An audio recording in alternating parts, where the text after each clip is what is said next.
મંત્રીમંડળનું આખરે વિસ્તરણ થઈ ગયું છે। તમામ સમીકરણોને ધ્યાને રાખી મંત્રીમંડળનું વિસ્તરણ કરવામાં આવ્યું છે।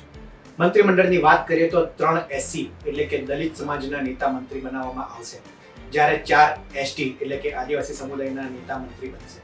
આ ઉપરાંત બ્રાહ્મણ, ક્ષત્રિય, પાટીદાર તમામ સમાજને ધ્યાને રાખીને મંત્રીમંડળનું વિસ્તરણ કરવામાં આવ્યું છે। આદિવાસી સમુદાયની વાત કરીએ તો નવસારીના ગણદેવી બેઠકના ધારાસભ્ય નરેશ પટેલ એ મંત્રી બનશે। તેમને ફોન આવી ગયો છે। નરેશ પટેલની વાત કરીએ તો તેઓ 2017 થી ગણદેવી બેઠકના ધારાસભ્ય છે। 2022 વિધાનસભાની ચૂંટણીમાં પણ તેઓ ગણદેવી બેઠક પરથી ધારાસભ્ય પદે ચૂંટાઈ આવ્યા હતા। આ પહેલા 2012માં તેઓ ચીખલી બેઠક પરથી ધારાસભ્ય હતા।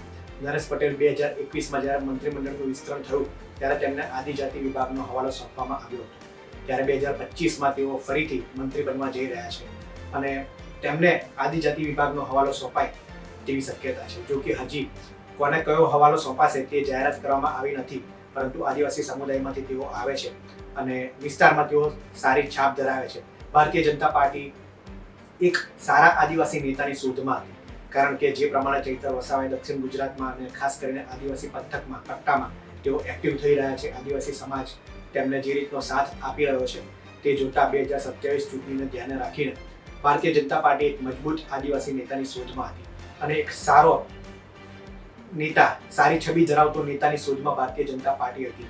ત્યારે નરેશ પટેલ ફરી મંત્રી બનવા જઈ રહ્યા છે, કારણ કે નરેશ પટેલ એક સારી છબી ધરાવે છે। ચર્ચા હતી કે દર્શના દેશમુખને મંત્રી બનાવવામાં આવે, પરંતુ દર્શના દેશમુખ જે રીતના મનસુખ વસાવાએ ખુદ સાંસદે તેમની પર આરોપ કર્યા હતા કે તેઓ નિષ્ક્રિય રહે છે, ચૈતર વસાવા સાથે જોડાયેલા છે, તેમના સાથેના તેમણે વાત કરી હતી કે તેમને સમર્થન કરે છે, તેમની રેલીઓમાં તેમના માણસો જાય છે। આ પ્રકારના આરોપો સાથે એ મોવડી બંદરે ધ્યાને રાખીને હવે નરેશ પટેલ જે નવસારીના ગણદેવી બેઠકના ધારાસભ્ય છે તેઓ મંત્રી બનવા જઈ રહ્યા છે।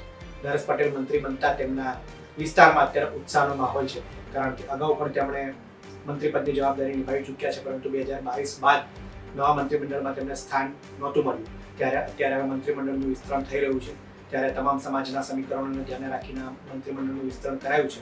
ત્યારે આદિવાસી સમુદાયમાં નરેશ પટેલને તક આપવામાં આવી છે કે નરેશ પટેલ એ આદિવાસી સમાજમાં જે ચૈત્ર વસાવા તરફ ઝુકાવ થઈ રહ્યો છે તે ઓછો થાય અને જે પ્રમાણે ચૈત્ર વસાવા ભ્રષ્ટાચારના આરોપ લગાડે છે, તેમણે 2 દિવસ અગાઉ જ ભીખુસિંહ પરમાર પર આરોપ લગાડ્યો હતો કે 60 કરોડ જેટલી રકમમાંથી 50 કરોડ જેટલી રકમ ભીખુસિંહ સગેવજે કરી દીધી હતી અને તેમના કયા પ્રમાણે કામ નહોતા થયા।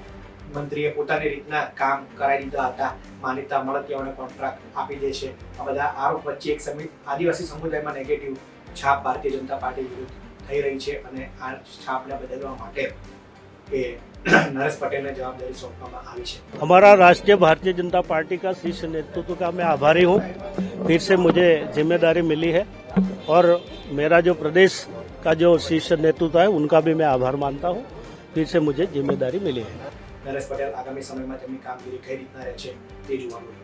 આ રિપોર્ટમાં હાલ આટલું જ। મંત્રીમંડળના પડે પડના અપડેટ માટે આપ ગુજરાત તક જોતા રહો। ધન્યવાદ।